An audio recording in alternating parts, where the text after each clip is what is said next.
Sahabat Kompas, pemerintahan Presiden Joko Widodo dan Wakil Presiden Ma'ruf Amin telah memasuki paruh akhir pemerintahannya. Nah, menjelang setahun pemilu 2024 nanti, seperti apa nih kira-kira kinerja dari pemerintahan yang dipimpin oleh Presiden Joko Widodo dan Wakil Presiden Ma'ruf Amin. Saat ini sudah bersama saya, peneliti Litbang Kompas, Mas Bestian Nanggolan. Gimana Mas, kabarnya Mas? Baik selalu. Oke Mas, langsung aja kita bahas ya Mas. Hasil survei terbaru dari Litbang Kompas yang periode Mei 2023 terkait kinerja pemerintahan Jokowi. Nah ini gimana Mas? Ya, kami melakukan periode survei ini persis di bulan Mei. Ya, nah ini menarik kenapa? Karena setiap periode kami terus-menerus mencermati perubahan yang terjadi dari waktu ke waktu. Dan kali ini kalau kita bandingkan dengan periode-periode sebelumnya, ada sebuah tren kecenderungan meningkat terhadap penilaian publik terhadap kinerja Presiden Jokowi bersama jajaran kabinetnya.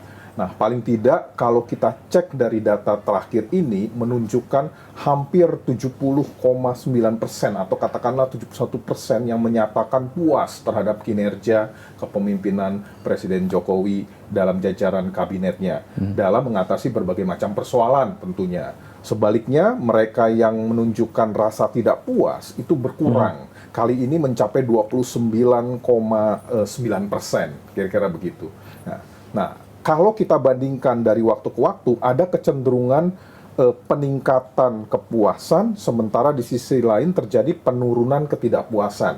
Sehingga jarak antara mereka yang merasa puas dengan yang tidak puas itu makin melebar. Makin jauh Mas ya? Makin jauh. Dan dalam arti ini adalah kita bisa melihat ada suatu apresiasi yang lebih terhadap kinerja pemerintahan pada periode kali ini. Mas, kalau terkait kepuasan dan keyakinan ini berasal dari masyarakat, memang masyarakat umum, atau justru berasal dari memang kalangan pendukung Jokowi? Kita tahu sendiri kan kalau pendukungnya Pak Jokowi ini kan lumayan banyak dan fanatik dan garis keras ini Mas. Ini dari survei sendiri melihatnya gimana Mas? Ya, ini menarik juga temuan ini. Memang terjadi peningkatan kepuasan dari waktu ke waktu, itu pesannya. Dan ketidakpuasan kecenderungan menurun. Nah, tapi kalau kita elaborasi atau kita pilah berdasarkan siapa yang menyatakan apresiasi ini, ya, baik mereka yang mendukung ataupun yang bukan menjadi pendukung Jokowi, itu terjadi perbedaan yang sangat signifikan. Gimana perbedaan itu Mas? Perbedaannya adalah justru apresiasi yang meningkat ini lebih banyak dinyatakan oleh mereka yang memang menjadi pendukung dari Presiden Jokowi di dalam pemilu sebelumnya. Semakin waktu semakin meningkat. Kali ini sebanyak 83,4% dari para pemilih Jokowi pada pemilu 2009 lalu itu menyatakan puas terhadap kinerja pemerintahan kali ini. Tapi sebaliknya mereka yang bukan menjadi pemilih Jokowi pada saat pemilu lalu itu menyatakan kepuasannya relatif lebih rendah. Ya, secara signifikan hanya dinyatakan oleh 45,5%. Bayangkan, 83% pendukung Jokowi menyatakan puas terhadap kinerja pemerintahan, sementara yang bukan pendukungnya hanya 45,5%. Yang bukan ini pendukung Prabowo berarti Mas? Itu bisa menjadi adalah para pendukung Pak Prabowo. Dan yang kedua adalah mereka yang pada saat itu juga belum menunjukkan ataupun belum memiliki hak pilihnya atau belum menggunakan hak pilihnya. Nah, yang menjadi penting di sini adalah bahwa terjadi pemilahan sebenarnya. Dan yang menjadi penting lagi sekali lagi bahwa kalau kita lihat bagi para pendukung Jokowi menunjukkan peningkatan apresiasi, tetapi bagi para pendukung yang bukan pendukung Jokowi justru terjadi penurunan apresiasi. Nah, ini menjadi problem. Kenapa? Kita simpulkan di sini bahwa apresiasi itu hanya terjadi secara khusus dari para pendukung saja. Ya. Sementara yang bukan pendukung justru ada semacam ketidakpuasan yang muncul terhadap situasi yang terjadi. Di sini kita bisa lihat derajat fanatisme tampaknya semakin memilah orang, memilah terhadap siapa yang didukung maupun siapa yang bukan didukungnya. Berarti efek pemilu 2019 kemarin yang keterpihakan antara dua, kita sebut saja ya Pak Jokowi dan Pak Prabowo ini masih terasa sampai sekarang nih Mas? Dalam perhitungan hari ini atau katakanlah survei kali ini itu mulai terasa. Namun kalau kita cek pada survei-survei sebelumnya, sebenarnya tidak terasa ya. Baru yang pada kali ini aja nih, Mas. Persis. Inilah yang menjadi semacam kekhawatiran kita. Kalau kejadian ini terus-menerus terjadi, artinya apa? Keterpilahan semakin membesar. Yang memberikan apresiasi terhadap pemerintah kali ini hanya mereka yang memilih Pak Jokowi. Ini tentu jadi pekerjaan rumah juga berarti, Ini pekerjaan rumah. Itulah yang saya katakan tadi. Bisa jadi hasilnya menjadi positif, namun, ada namunnya di sini, ini akan menjadi lebih baik kalau setiap kalangan, setiap lapis kalangan, baik pendukung maupun tidak pendukung, menunjukkan sebuah penilaian yang sama terhadap kinerja pemerintahan kali ini. Ya. Hanya sebenarnya kalau kita lihat pada sisi lain di luar aspek politik menyangkut tadi antara pendukung maupun yang bukan pendukung, itu sebenarnya terjadi sebuah hasil yang lebih merata sebenarnya. Dari latar belakang responden survei kami, baik dari sisi misalnya pemukim, ya dari mana dia berasal, baik mereka yang berasal dari Jawa maupun yang luar Jawa, sebenarnya tingkat kepuasannya relatif sama terhadap pemerintah kali ini. Ya. Nah, kemudian yang kedua, kalau kita lihat juga dari sisi sosial ekonomi, derajatnya adalah relatif menunjukkan semakin kecil jurang pemisahnya. Dari sisi pendidikan misalnya, Pak Jokowi itu sebenarnya kinerjanya cenderung dinilai oleh kalangan lebih banyak pada kalangan yang berpendidikan menengah bawah atau dasar. Namun kali ini terjadi peningkatan pemilih dari para pemilih yang berlatar belakang pendidikan atas, menengah atas terhadap kinerja Pak Jokowi. Meningkatnya cukup signifikan. Sebaliknya, dari kalangan menengah bawah agak sedikit menurun. Nah, ini mencoba kalau kita cek datanya itu menjadi agak sedikit berimbang. Itu dari segi pendidikan. Yang kedua, dari segi kondisi sosial ekonomi. Begitu juga yang terjadi. Kelas menengah atas sekarang justru menunjukkan peningkatan kepuasan. Dan kelas bawah yang menjadi basis dari pemerintahan juga cenderung mendekati dari apa yang total dari penilaian terhadap kinerja kepuasan. Artinya apa? Jurang pemilah berdasarkan latar belakang responden, baik dari segi ekonomi, baik dari segi sosial, maupun dari segi wilayah, itu cenderung semakin mendekat. Semakin mendekat. Kecuali tadi, berdasarkan aspek politik. Itu yang tadi di awal kita bahas itu, Mas. Itu yang kita bahas tadi. Jadi, ini menunjukkan suatu sisi yang menarik sebenarnya, ketika kinerja pemerintahan makin diterima secara merata, dari latar belakang sosial ekonomi maupun demografi ataupun lokasi tinggal dari masing-masing responden, yang menunjukkan bahwa kepuasan itu merata, tapi tidak secara politik. Mas, kalau kita lihat di wilayah Jawa dan luar Jawa kan kepuasan publik lebih banyak di luar Jawa terhadap pemerintahan Presiden Jokowi dan Ma'ruf Amin. Walaupun yang tadi Mas bilang sebenarnya tidak terlalu signifikan. Ya. Nah, ini menariknya kenapa bisa di luar Jawa juga? Apa karenakah faktor memang pembangunan yang dilakukan oleh pemerintahan atau mungkin ada faktor-faktor lain, Mas? Ya, saya pikir bisa menjadi jawaban seperti itu. Kenapa? Karena kita lihat sosok dari Pak Jokowi ini memang tidak diam. Ya, kita lihat sedikit saja problem yang ada dikeluhkan di Lampung, beliau datang ke sana. Kemudian di Jambi begitu juga, di Sumatera Utara begitu juga. Berkali-kali sosok Pak Presiden Jokowi turun langsung ke Sumatera Utara, ke Papua, ke Sulawesi, ke Kalimantan, ke setiap tempat. Saya pikir hal-hal yang seperti ini menunjukkan bahwa kepala negara itu ada di mana-mana. Dan inilah yang dinyatakan atau setidaknya tercermin dari respon mereka yang berada di luar Jawa terhadap apa yang dinyatakan ataupun dilakukan pemerintah, khususnya Presiden Jokowi terhadap masyarakat di sana. Kalau survei-survei sebelumnya menunjukkan banyaknya pendukung Pak Jokowi ini berada di kalangan pendidikan rendah. Tapi kan ini ada peningkatan dari pendidikan tinggi. Ini kenapa tuh, Mas? Karena ada kebijakan-kebijakan khusus yang dikeluarkan Presiden? Baik. Kalau saya mencermati di sini, dari waktu ke waktu memang selalu yang namanya pendidikan tinggi itu lebih kritis dalam menilai terhadap kinerja pemerintahan. Namun kalau kita lihat sekarang, itu peningkatannya lebih besar. Ya. Lebih besar peningkatannya dibandingkan dengan justru mereka yang berasal dari pendidikan bawah. Nah, apa sebenarnya yang terjadi di sini?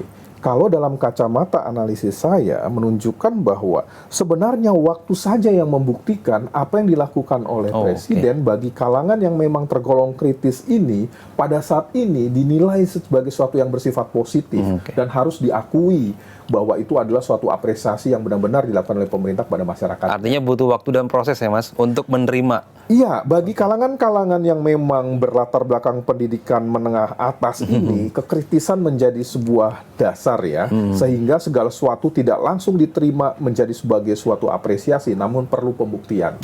Nah, pembuktian ini perlu waktu, dan apa yang dia lihat dan yang dicermati dalam sepanjang waktu belakangan ini, itu merupakan jawaban dari proses pengujian yang mereka lakukan. Baik, selanjutnya kita bahas soal kepuasan kinerja pemerintahan Jokowi mulai dari per bidangnya Mas ya. Nah kalau kita lihat dari per bidang kan paling puas itu ada di kesejahteraan sosial dan kemudian diikuti oleh politik dan keamanan. Ini melihatnya gimana nih Mas? Dari keempat aspek ini, politik keamanan, hukum, ekonomi, dan kesejahteraan sosial. Jadi survei kami mengukur 20 indikator ya yang terbagi dari 4 bidang. Yang pertama politik dan keamanan, kemudian yang kedua itu penegakan hukum, yang ketiga itu bicara tentang perekonomian, dan yang keempat kesejahteraan sosial. Nah, masing-masing bidang itu berarti ada 5 indikator, sehingga total ada 20 indikator yang terangkum dalam kajian kami. Nah, menariknya di sini adalah dari 20 indikator yang kami cermati, itu ternyata 15 indikator menunjukkan posisi peningkatan apresiasi dibandingkan dengan periode sebelumnya. 5 indikator cenderung menurun tetapi tidak signifikan. Jadi hanya tipis sekali. Hanya dari 20 indikator tadi yang menjadi pangkal perhatian, ada 2 indikator yang ternyata hasilnya masih di bawah 50% kepuasannya. Nah, apa itu indikatornya? Yaitu indikator perekonomian, khususnya dalam harga-harga, ya, dan juga bicara tentang lapangan pekerjaan. Nah, dalam survei ini sebenarnya 2 indikator tadi kalau dibandingkan dengan survei sebelumnya justru meningkat. Juga meningkat. Tapi peningkatannya masih dinyatakan, di bawah 50. Kalau kita total belum mencapai 50% ataupun separuh dari responden yang menyatakan hal tersebut. Dan kalau kita cek datanya, ya, gerak peningkatan memang terjadi dalam 3 periode terakhir dari 2 indikator tadi. Yaitu yang pertama tentang ketersediaan lapangan kerja, dan yang kedua itu bicara tentang masalah harga-harga barang kebutuhan. Nah, sekarang kita cek dari sisi tentang data yang berkaitan dengan ketersediaan lapangan kerja. Kalau kita bicara ketersediaan lapangan kerja, ini sejalan pula sebenarnya apresiasi yang dinyatakan masyarakat walaupun belum mencapai 50% dari para responden, tapi peningkatan yang terjadi ini sejalan dengan data sekunder. Kita cek catatan dari Badan Pusat Statistik terkait dengan perkembangan dari persoalan yang berkaitan dengan masalah lapangan pekerjaan. Saat ini, ya sekitar bulan Februari lalu, ya itu BPS mengeluarkan data yang namanya tingkat pengangguran ada di Indonesia. Ya. Tingkat pengangguran di Indonesia ini itu bicaranya adalah saat ini, kira-kira di awal Februari lalu, itu mencapai posisi sebanyak, kalau kita cek ya, itu sekitar 5,4% angkanya. Tapi kalau kita bandingkan dari pengangguran terbuka itu dibandingkan dengan periode sebelumnya di tahun 2022 lalu, itu terjadi penurunan tingkat pengangguran. Ya. Tapi kalau kita bandingkan lagi, ini bukan hasil yang terbaik dari kinerja Presiden Jokowi. Memang terjadi penurunan di situ angka pengangguran ini. Ya. Hanya kalau kita bandingkan dengan capaian beliau, kinerja kabinet ini pada periode tahun 2020 lalu itu mencapai 4,9%. Ya. Kalau kita cek datanya, angkanya pada tahun 2020 lalu di awal 4,9% itu, kalau kita hitung ada sekitar 6,5 sekian persen juta dari para penganggur. Sekarang sekitar 7 juta. Artinya masih ada sekitar 1 juta pengangguran yang masih lebih tinggi dibandingkan dengan era tahun 2020 lalu. Tapi pesannya apa? Ini kan kita melewati masa ketika pandemi. Pada saat pandemi di 2020 lalu awal, dari 6,9 juta tingkat pengangguran saat itu, tiba-tiba melonjak mencapai hampir 10 juta. Ya. Atau kalau kita persentasekan, dari 4,9% angkanya, dia meningkat menjadi jauh sekali, menjadi hampir 7, sekian% dari pengangguran. Itu tertinggi di Indonesia pada saat itu. Tapi sekarang, setelah pandemi tahun 2020 sampai sekarang cenderung menurun terus-menerus. Hasil dari survei kami pun juga menunjukkan bahwa walaupun orang masih merasa, responden masih merasa tidak puas terhadap kinerja pemerintah dalam bidang lapangan kerja ini, tapi menunjukkan ada sisi peningkatan semuanya terhadap persoalan ini. Karena melewati pandemi dan kemudian ada krisis resesi ekonomi yang terjadi di global karena perang Rusia Ukraina juga, itu juga pengaruh, Mas. Iya, sangat berpengaruh terhadap kondisi perekonomian, dan ketika kondisi perekonomian berpengaruh, ini juga berpengaruh terhadap ketersediaan lapangan kerja. Nah, itu berbanding dan juga berkaitan dengan masalah kemiskinan. Ini mirip sekali dengan data yang kemiskinan kita lihat pun juga seperti itu. Terjadi suatu tren penurunan. Di bawah 50% juga, Mas. Kalau di dalam penilaian masyarakat justru terjadi peningkatan terhadap apresiasi pemerintah di dalam persoalan pengentasan kemiskinan, dan angkanya masih di atas 50%. Dia lebih tinggi dibandingkan dengan penyediaan ketersediaan lapangan kerja. Ya. Nah, kalau untuk dihukum, Mas, kalau kita lihat kan dia kepuasannya mencapai 59%. Nah, kalau ada beberapa indikator yang memberantas suap dan jual beli kasus hukum yang kita lihat itu angkanya mungkin di bawah 50% juga. Ini ada faktor apa, Mas? Mungkin bisa di next. Ini juga kalau dari segi dimensi kita lihat, selain problem politik dan keamanan, perekonomian, kesejahteraan sosial, hukum sebenarnya, penegakan hukum sebenarnya menunjukkan sebuah peningkatan yang signifikan dibandingkan dengan periode sebelumnya. Sekarang katakanlah 59% responden menyatakan setuju atau menyatakan puas terhadap kinerja pemerintahan di dalam penegakan hukum. Dan kalau kita cek dari data juga menunjukkan bahwa apa yang terjadi di dalam negara ini di waktu 6 bulan yang lalu, atau katakanlah setahun yang lalu, di tahun 2002 lalu, problem hukum sedemikian banyak yang kita hadapi. Kasus, Mas, ya? Berbagai macam kasus banyak kita hadapi yang berkaitan dengan masalah aparat kepolisian. Tetapi setelah itu justru karena kasus terjadi rebound, terjadi upaya yang memperbaiki di situ. Kepolisian menjadi lebih baik, kemudian beberapa kasus juga ditangani secara cukup profesional dan sesuai dengan harapan sosial pun masyarakat. Kejaksaan sedemikian rupa bekerja. Tidak heran bahwa kedua lembaga ini mendapatkan apresiasi yang tinggi juga, dan peningkatan apresiasi yang lebih dibandingkan dengan periode sebelumnya. Dan secara khusus ini juga berkaitan dengan masalah penegakan hukum. Apresiasinya meningkat, yang sebelumnya menjadi problem di negeri ini, sekarang menjadi 59% orang mengatakan puas terhadap penanganan kasus penegakan hukum. Dan kalau kita cek lagi indikator-indikator lain, persoalan-persoalan terhadap suap, ini pun juga masih menjadi problem sebenarnya kalau kita lihat. Tapi pesannya adalah penilaian kali ini menjadi lebih baik dibandingkan dengan periode penilaian sebelumnya. Tetap ada lebih baik dibanding periode sebelumnya. Menjadi lebih baik dibandingkan dengan periode sebelumnya. Artinya memang dari 20 indikator ini hampir sebagian besar lebih baik gitu, Mas, ya, dibandingkan dengan periode-periode sebelumnya. Persis. Atau bisa dibilang ini yang terbaik jika dibandingkan periode sebelumnya, atau gimana, Mas?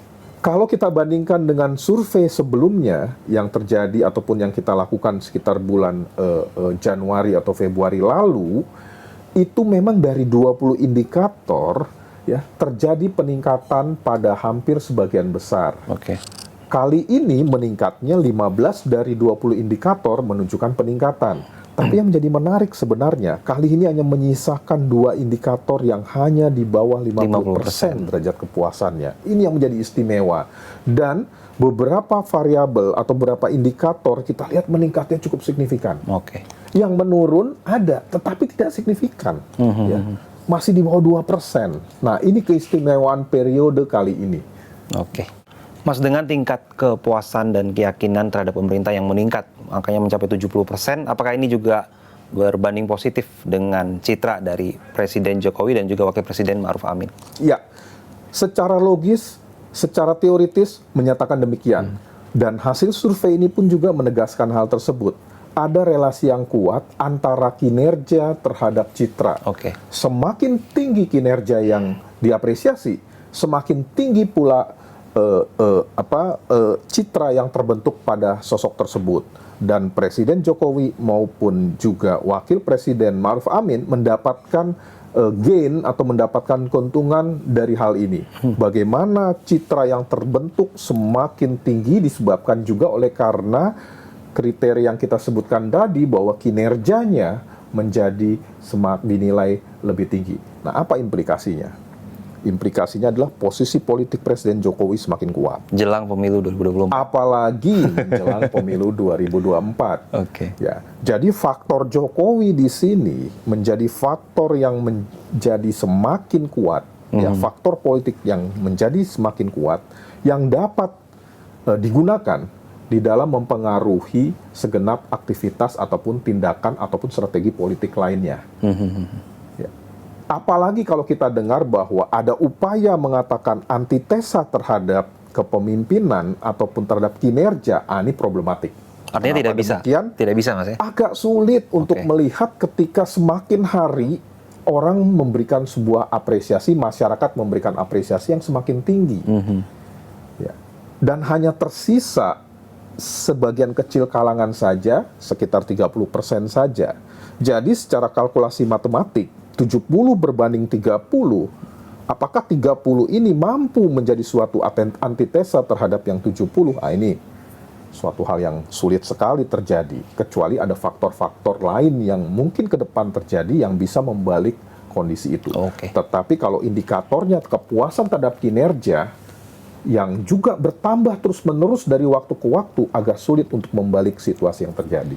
Berarti bisa dibilang untuk pemilu 2024 ataupun aktivitas politik lainnya, sosok-sosok ataupun parpol lah kita bilang yang mendukung pemerintahan akan mendapat lebih efek positif dibanding dia yang mungkin kontra dengan pemerintahan, begitu, Mas?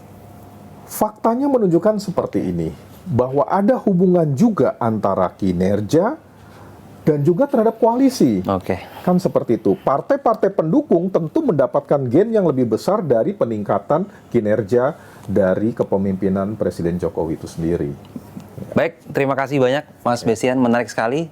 Karena kalau kita bahas semua nanti akan ada part-part lainnya yang akan membahas khusus terkait dampak dari kinerja dan kepuasan dari pemerintahan Presiden Jokowi dan juga Ma'ruf Amin di episode-episode selanjutnya. Nantinya di hari kedua dan ketiga kita akan membahas terkait dengan elektabilitas parpol dan juga di hari terakhir kita akan membahas terkait elektabilitas capres dan juga cawapres yang tentunya nanti akan bersangkut paut dengan yang kita bahas barusan. Baik, terima kasih sahabat Kompas. Sampai jumpa.